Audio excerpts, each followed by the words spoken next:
The great hall of the Galactic Council was silent except for the soft humming that came from the Zephyrian ambassador. Ambassador Veltar stood in the center of the circular chamber, his crystalline body catching the soft blue light from above. His form shimmered like living glass, beautiful but fragile. The crystal formations that made up his head moved slightly as he spoke, creating the musical tones that served as his species' language.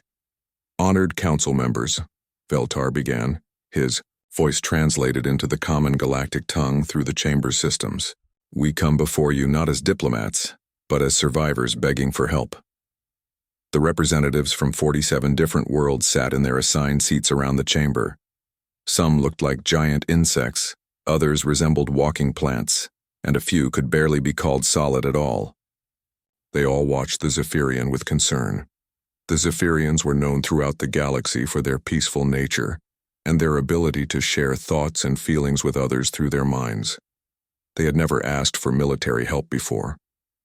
Veltar's crystalline hands shook as he activated the holographic display in the center of the chamber. Images appeared in the air, showing scenes that made several council members look away. Massive black ships hung in space above a world of crystal spires and floating gardens. The ships were firing red beams down at the surface, turning the beautiful crystal cities into melting slag. 3 cycles ago, the Vorthak Empire entered our home system, Veltar continued. They gave us no warning, no demands, no chance to surrender.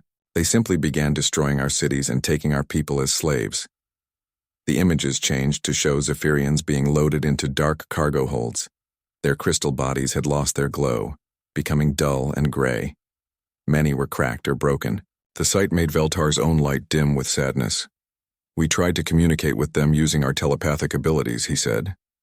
"But their minds are filled with such violence and hate that contact with them causes our people great pain. We cannot fight them. We do not know how to fight anyone." Counselor Thrix, a being that looked like a large purple mushroom, leaned forward in his seat. "Ambassador, what exactly are you asking of us?" Veltar's form flickered with hope. "We need someone to help evacuate our remaining people. Our ships are designed for carrying goods and passengers, not for fleeing from war. The Vorthak will destroy them before we can escape. We have perhaps 2 million of our kind still alive on our homeworld, but they are trapped." The council chamber erupted in whispered conversations. The translation systems worked overtime as dozens of different languages filled the air. Counselor Zenth, who looked like a tall, thin tree with golden bark, stood up. "The Council's defense forces are already spread thin," Zenth said. "We have peacekeeping missions in 12 different systems, and our ships are not designed for combat against the Vorthak Empire." This was true. The Galactic Council had been formed to help different species work together and solve problems through talking, not fighting. Their ships were built to carry supplies to planets in need, to transport diplomats, and to help with natural disasters. They had some weapons, but nothing that could stand against a real military force. Admiral Korath, a being with 6 arms and scales like a fish, brought up the tactical display. Red markers showed Vorthak positions throughout the Zephyrian system. There were over 50 Vorthak warships, including several of their massive dreadnoughts. "Even if we could gather all our available ships," Korath said, "we would be outnumbered 3-1. The Vorthak have been building their military for generations. Their ships are designed only for war." The debate went on for hours. Some council members wanted to try anyway. Others argued that getting their own ships destroyed would not help the Zephyrians. A few suggested trying to negotiate with the Vorthak, though everyone knew how that would end. The Vorthak Empire did not negotiate. They conquered. As the argument continued, Counselor Him, a being made of what looked like living water, raised one of her flowing appendages. "What about the humans?" she asked. The chamber fell quiet. Many of the council members looked uncomfortable. Humanity was the newest member of the Galactic Council, having joined only 5 standard years ago. They were also the most controversial. "The Deathworlders?" Counselor Thrix said with disgust. "What could they possibly do? Their planet is barely civilized." Earth had been classified as a Class 12 death world, one of the most dangerous planetary classifications in the galactic database.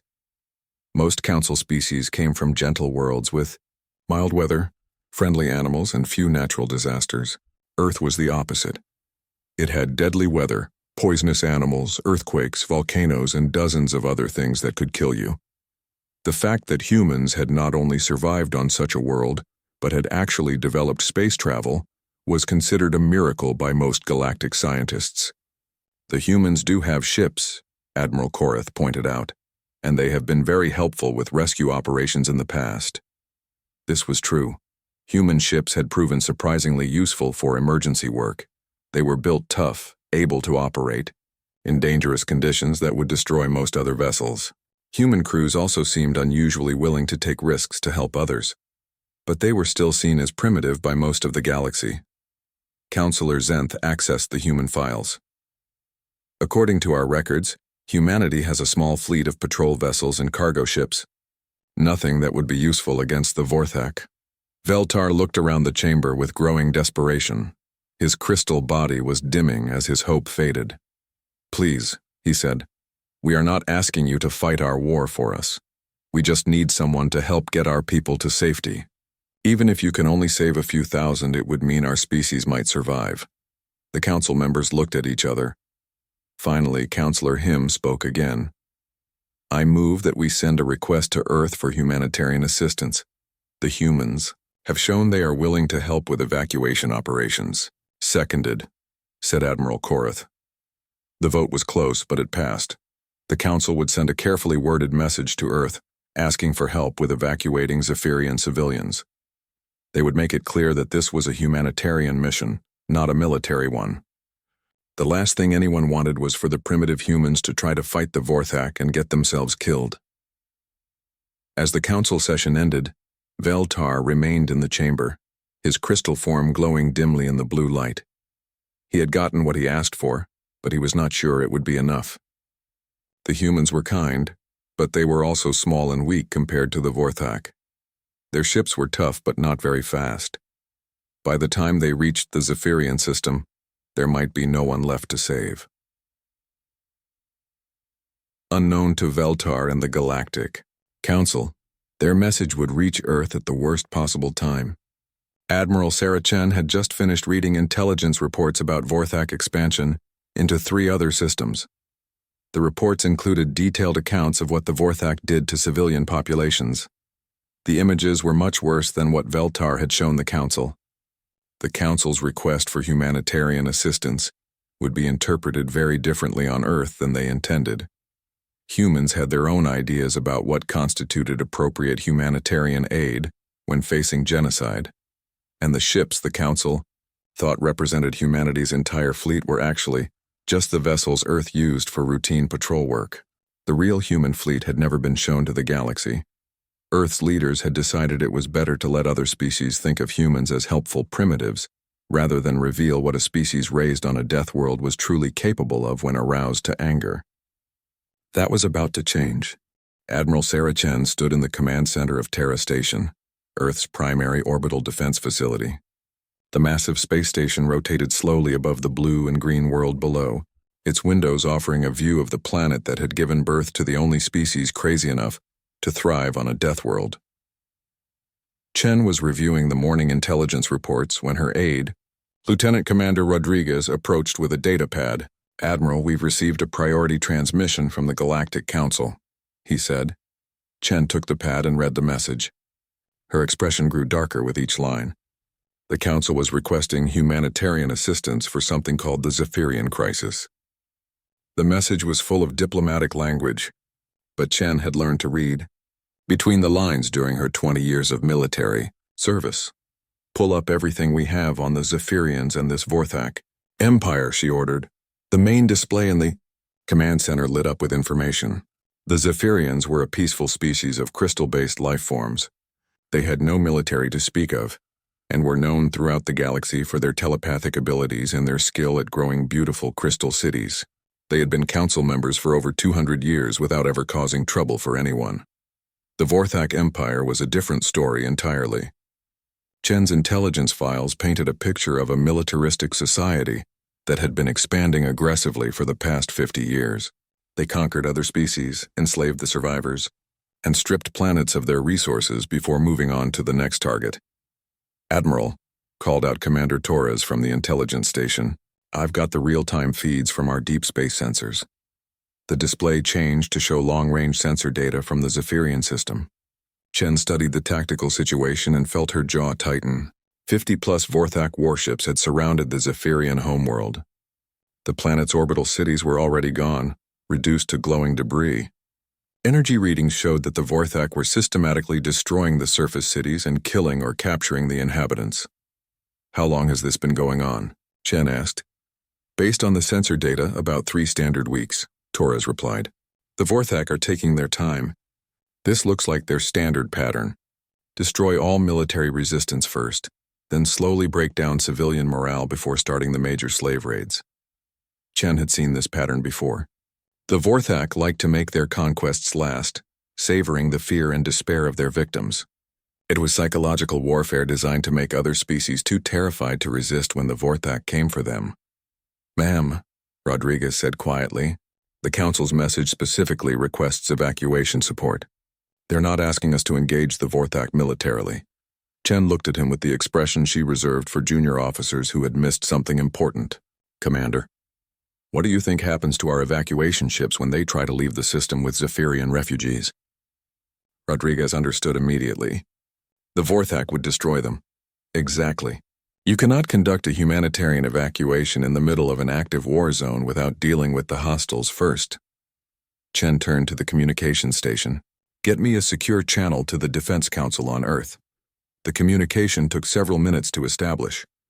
When the holographic forms of Earth's top military leaders appeared around the conference table, Chen wasted no time with pleasantries.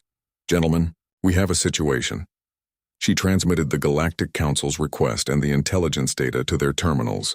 "The Vorthak Empire is in the process of committing genocide against the Zephyrians.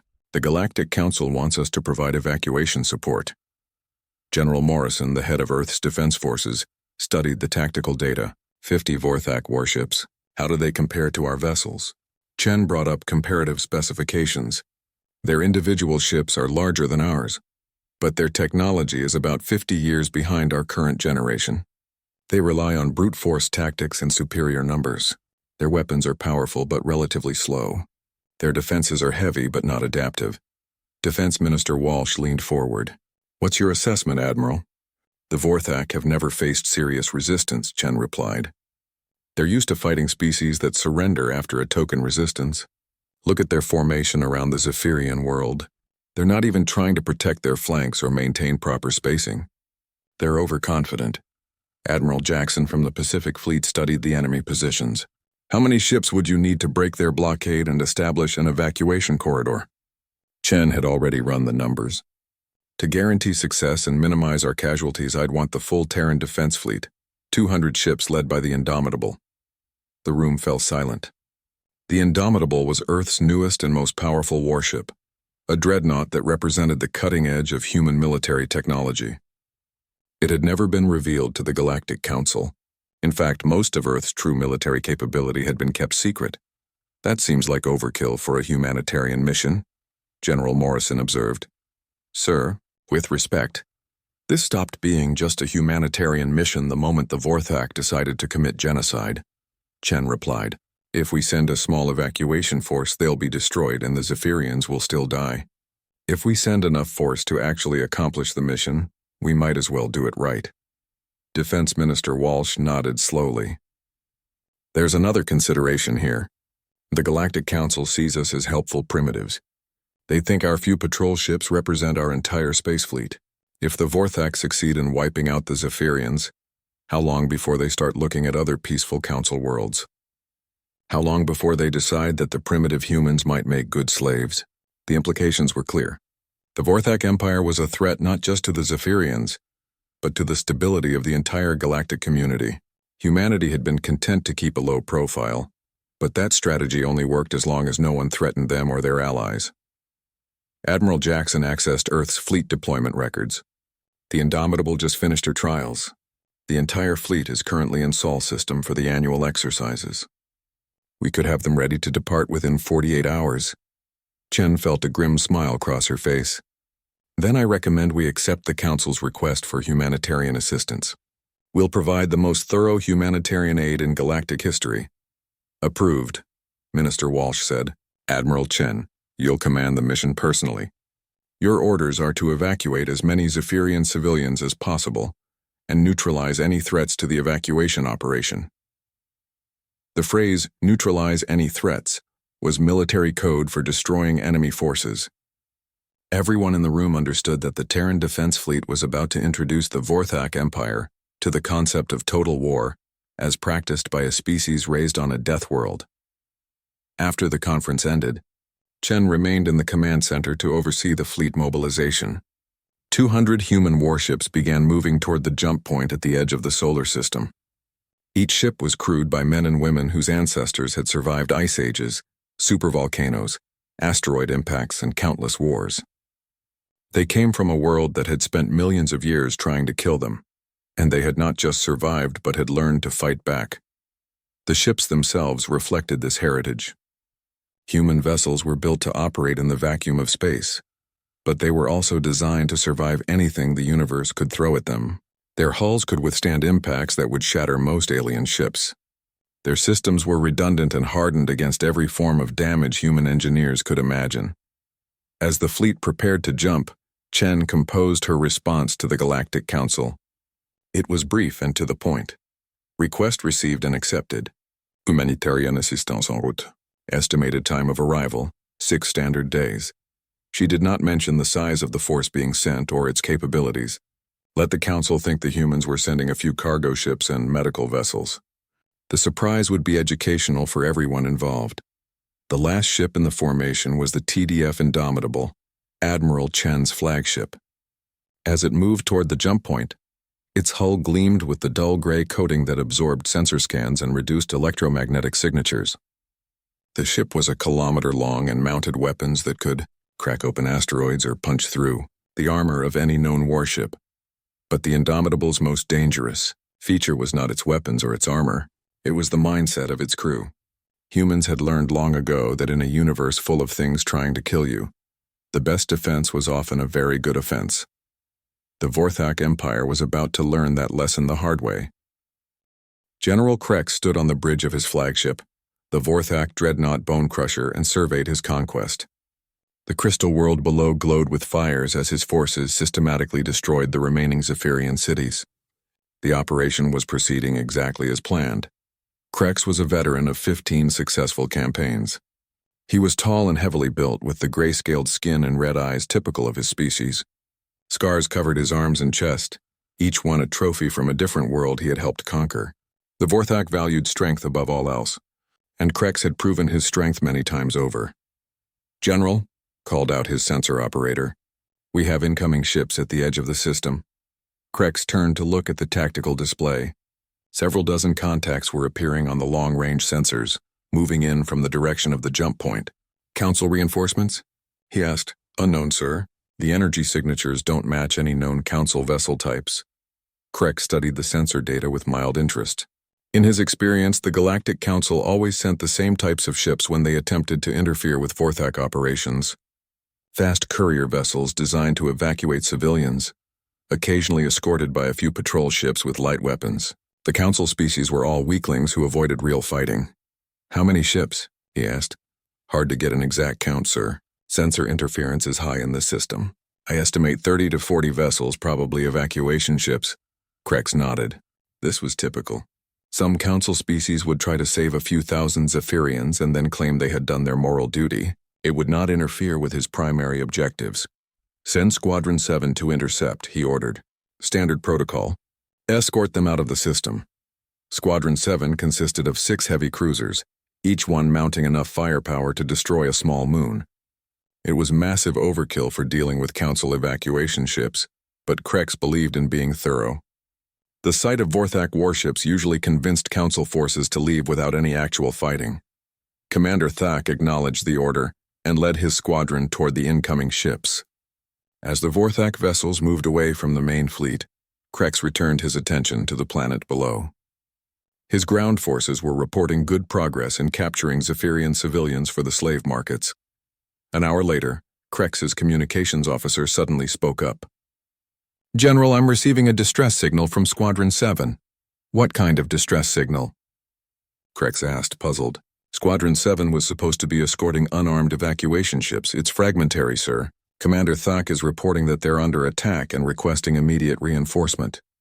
Krex stared at the communications station. In 20 years of military service, he had never heard of Council ships attacking anyone. They simply did not do such things. "Are you certain?" "Yes, sir. The signal is definitely from the squadron commander." Before Krex could respond, the sensor operator called out in alarm. "General, I'm detecting multiple explosions in Squadron 7's area. Energy signatures consistent with ship destruction." The tactical display updated to show the positions of Squadron 7. 3 of the 6 ships had gone dark. The remaining 3 were moving erratically, apparently trying to escape from something. "What in the name of the dark void is happening out there?" Krex demanded.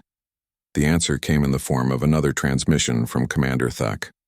The signal was weak and filled with static, but the terror in Thak's voice was unmistakable. "General, these aren't Council ships. They're warships, real warships. They're attacking us with weapons I've never seen before. The Fang Ripper is gone, blown apart in seconds. The Steel Render is trying to retreat, but they're too fast." The transmission cut off abruptly. On the tactical display, another icon disappeared as the Steel Render exploded. Krex felt something he had not experienced in many years: confusion. Council species did not have real warships. They barely had any military capability at all. Yet something had just destroyed 4 of his heavy cruisers in a matter of minutes. "Long-range sensors, maximum power," he ordered. "I want to know what's out there." The sensor officer worked frantically at his console. "Sir, I'm detecting approximately 200 ships, not 40 as originally estimated. They are using some kind of stealth technology that's been masking their true numbers." 200 ships? Krex's mind raced. The largest Council fleet on record had fewer than 50 vessels, and most of those were support ships. "What species?"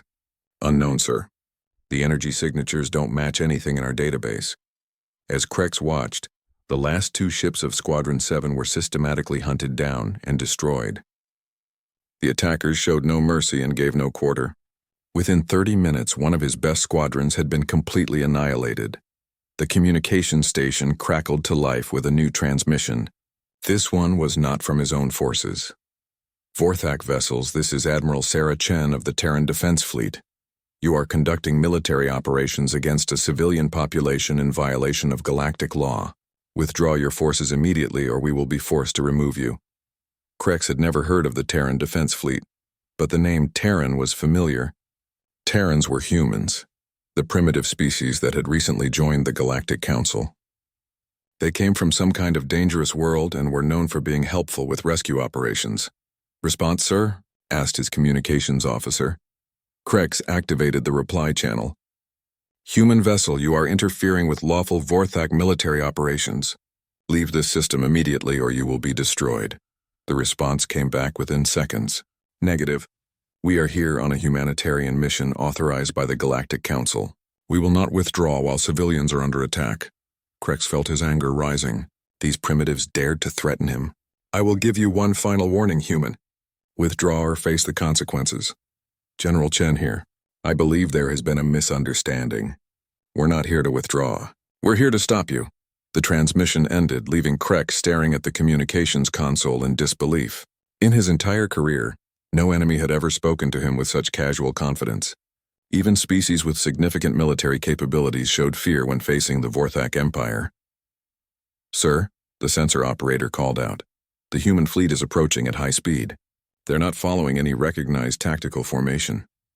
Krex looked at the tactical display and frowned. The human ships were indeed moving in an unusual pattern, spreading out across a wide front instead of concentrating their forces. It looked almost random, like they had no idea what they were doing. "Launch all squadrons," he ordered. "These primitives need to learn their place." 40 Vorthak warships moved away from the planet, forming into the standard attack formation that had served the Empire well for generations. They advanced in a solid wall of firepower, expecting the human ships to either flee or be quickly overwhelmed. What happened next defied every tactical manual in Vorthak military history. The human ships did not retreat. Instead, they accelerated directly toward the Vorthak formation. their weapons systems powering up. But instead of matching the Vorthak formation with one of their own, the human vessels split into small groups that attacked from multiple directions simultaneously. The lead Vorthak ships opened fire as soon as the humans came within range. Bright red energy beams lanced out across space, striking human vessels directly. Krex expected to see the primitive ships explode or retreat. Instead, the human ships absorbed the hits and kept coming. Their hulls glowed white-hot where the Vorthak weapons struck them, but they did not break apart. Somehow, these vessels had been built to withstand far more punishment than anything Krex had ever encountered. Then the humans fired back. The weapons that struck the Vorthak ships were unlike anything in their experience. Instead of energy beams, the humans used solid projectiles fired at incredible speed.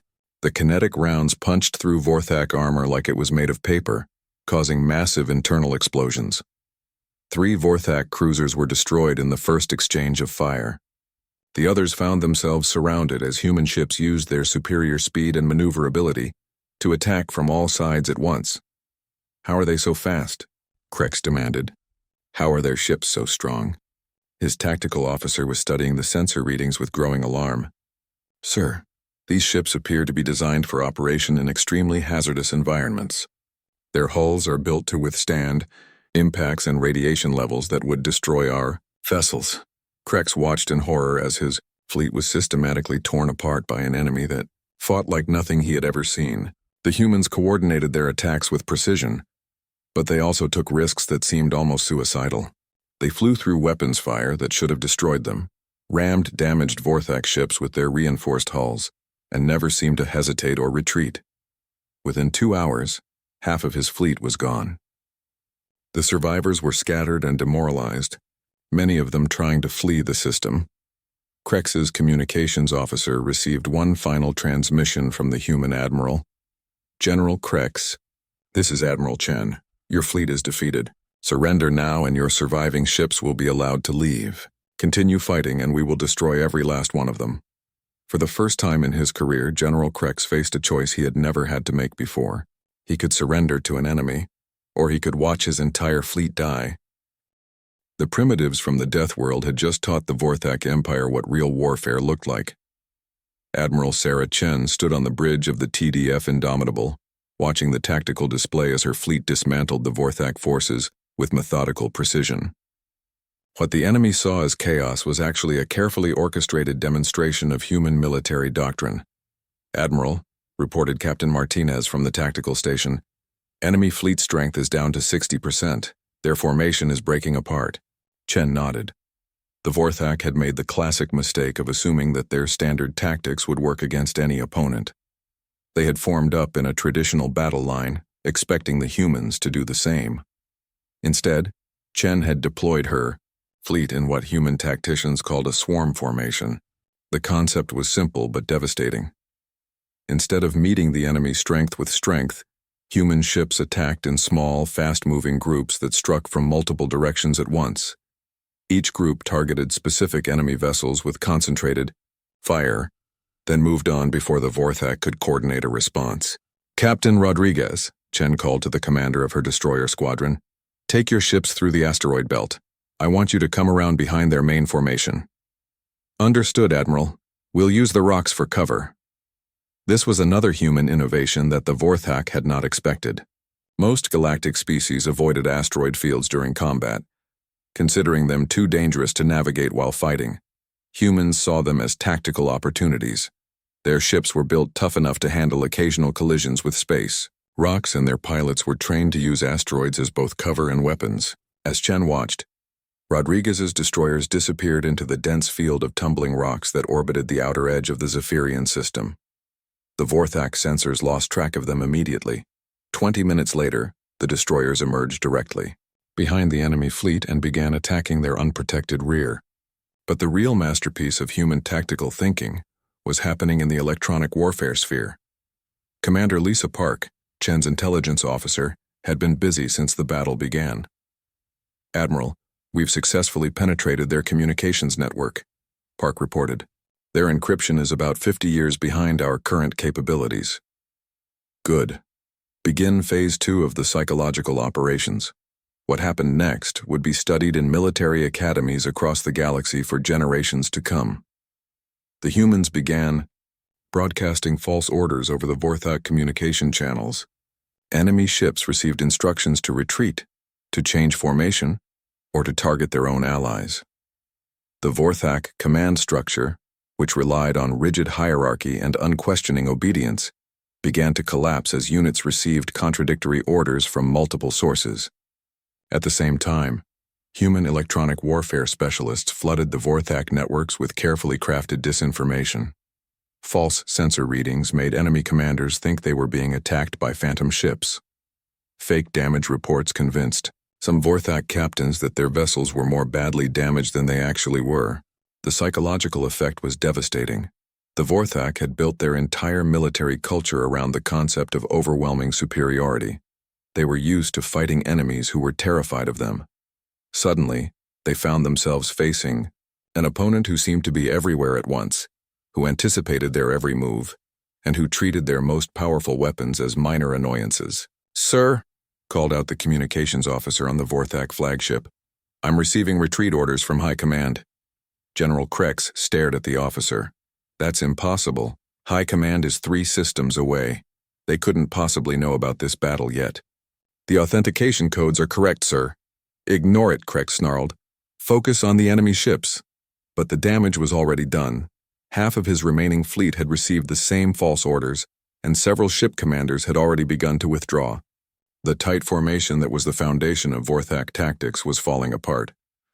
Chen watched the enemy's confusion with satisfaction. "All ships, prepare for the hammer blow. Target their command vessel." The hammer blow was a human tactic that had no equivalent in any other galactic military. Instead of gradually wearing down the enemy, human forces would identify the most critical target and hit it with everything they had all at once. 50 human warships suddenly changed course and converged on the Vorthak flagship. The concentration of firepower was unprecedented in galactic warfare. Kinetic rounds, particle beams, and guided missiles all struck the massive enemy vessel within seconds of each other. The Bone Crusher's shields collapsed immediately. Its armor, designed to withstand the weapons of any known galactic species, was torn apart by projectiles fired from weapons that could destroy asteroids. Secondary explosions ripped through the ship's hull as its ammunition storage areas were breached. "General," shouted the damage control officer, "we've lost main power. Life support is failing on decks 7 through 12. The hull is breaching." In multiple locations, Krex felt his ship dying around him. In all his years of military service, he had never been in a vessel that had taken this much damage and remained intact. The humans had hit them harder in 10 minutes than the Vorthak had ever been hit in their entire military history. "Sir, incoming. Transmission from the human admiral," reported the communications officer. "Put it through," Krex said grimly. Admiral Chen's image appeared on the main screen. She looked calm and professional, as if destroying entire fleets was just another day's work for her. "General Krex, your flagship is critically damaged, and your fleet is scattered. I'm offering you one final chance to surrender. Order your remaining ships to withdraw from this system immediately, and we will allow them to leave safely." Krex looked around his bridge. Half of his officers were dead or wounded. Smoke filled. The air and emergency lights cast everything in an eerie red glow. Through the tactical display, he could see that his fleet was indeed scattered and demoralized. "And if I refuse?" he asked. Chen's expression did not change. "Then we will destroy every one of your ships and every member of your crew. You have 3 minutes to decide." The transmission ended, leaving Krex alone with his thoughts. He had dedicated his life to the concept of Vorthak's superiority. The idea that some primitive species could defeat the Empire's finest fleet was almost impossible to accept. But the evidence was right in front of him. These humans had not just defeated his forces, they had made it look easy. They fought with a combination of advanced technology, flexible tactics, and sheer ruthless efficiency that the Vorthak had never encountered before. "Sir," said his surviving tactical officer, "our remaining ships are requesting orders. Several captains are asking permission to retreat." Krex looked at the display one more time. He had started the battle with 56 warships. Now he had fewer than 20, and most of those were damaged. The humans had lost only 3 vessels, and those had been destroyed by lucky shots rather than superior tactics. "Signal all ships," he said quietly. "General retreat. All vessels are to leave the system immediately." "Sir?" "You heard me. Send the signal." As the surviving Vorthak ships began to withdraw, Krex activated his personal communicator and sent a priority message to Vorthak High Command. The message was brief, but would change the course of galactic history. Encountered unknown human military force at Zephyrian system. Fleet destroyed. Enemy capabilities far exceed intelligence estimates. These are not the primitives we believed them to be. They are what we thought we were. Recommend immediate strategic reassessment of human threat level. The humans had won more than just a battle. They had shattered the myth of Vorthak invincibility and demonstrated to the galaxy that the species from the Death World was not to be underestimated. As the last Vorthak ship disappeared into hyperspace, Admiral Chen turned her attention to the real purpose of their mission. "All ships, begin search and rescue operations. Let's get those Zephyrians to safety." The Galactic Council had asked for humanitarian assistance. The humans had provided it, along with a comprehensive lesson in what happened to anyone who threatened innocent civilians while humans were around.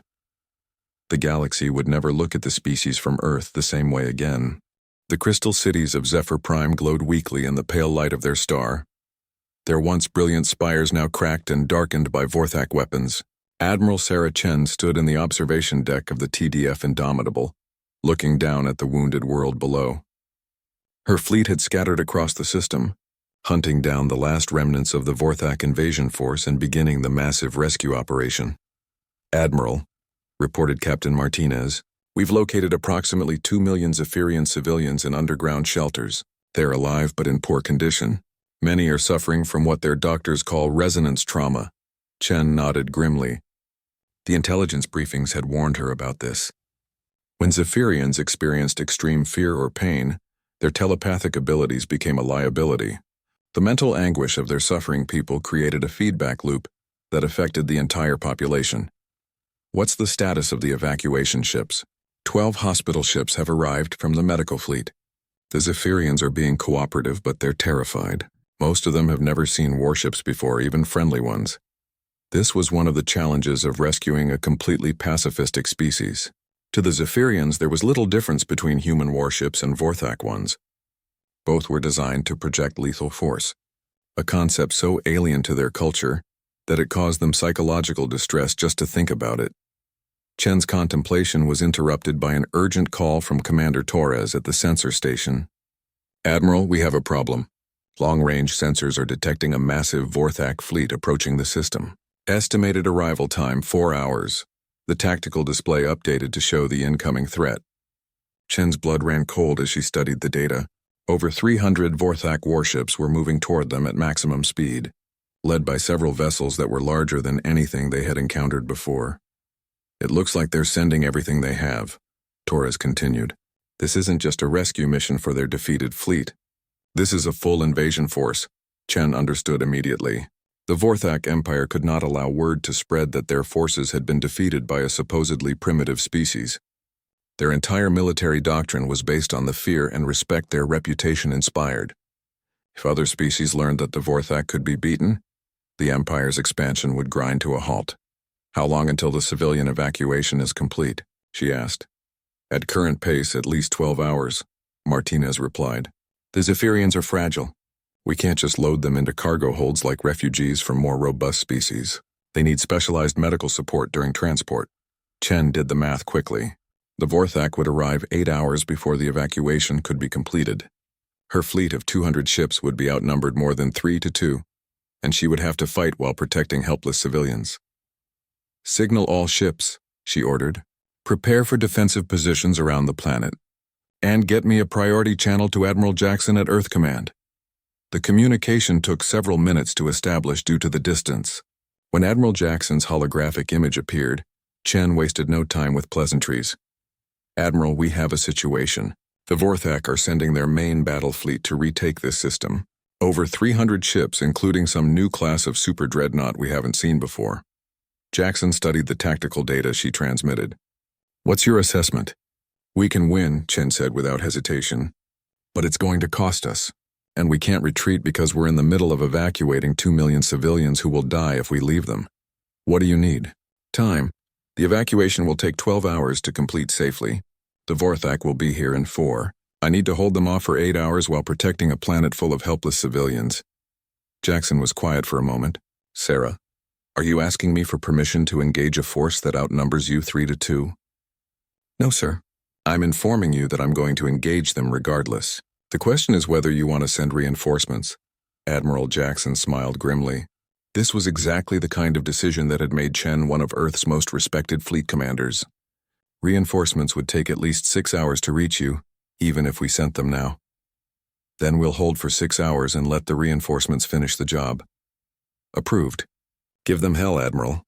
As the communication ended, Chen turned to address her bridge crew. You heard the situation? We're outnumbered, outgunned, and we can't retreat. Any questions? Captain Martinez raised his hand. Are we going to win?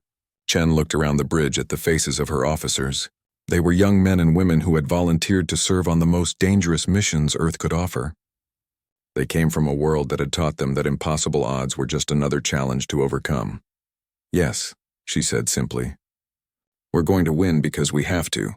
Because 2 million innocent people are counting on us. And because we're humans. The next 4 hours passed quickly as the fleet prepared for battle. Human engineers worked frantically to repair damage from the previous engagement, while ammunition was redistributed to ensure every ship had maximum firepower. The Zephyrian evacuation continued around the clock, with human medical teams working alongside crystal healers to get the wounded civilians ready for transport. When the Vorthak fleet finally arrived, Chen was ready for them.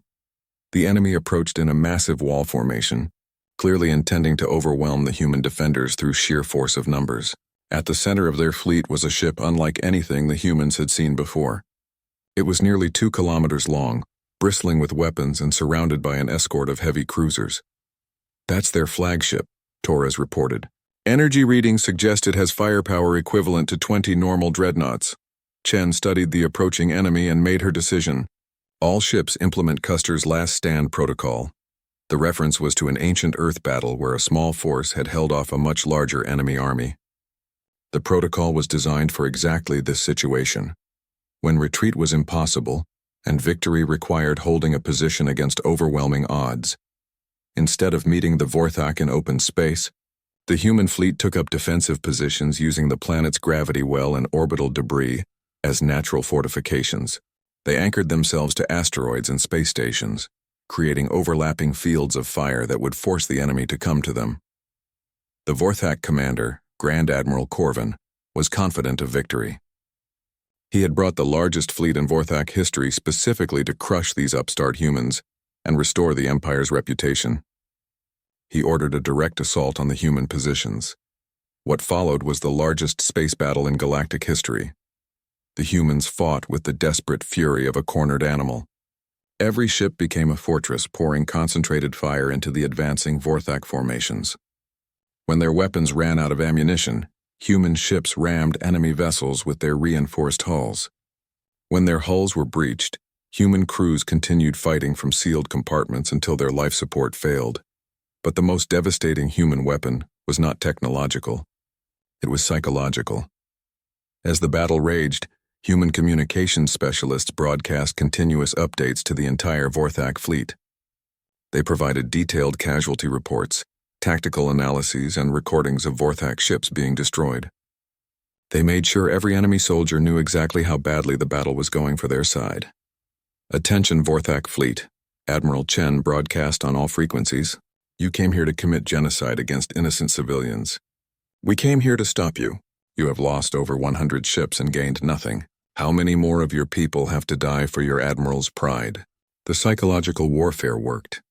Vorthak crews, accustomed to easy victories against terrified opponents, found themselves trapped in a grinding battle of attrition against enemies who seemed to welcome death as long as they could take some Vorthak with them.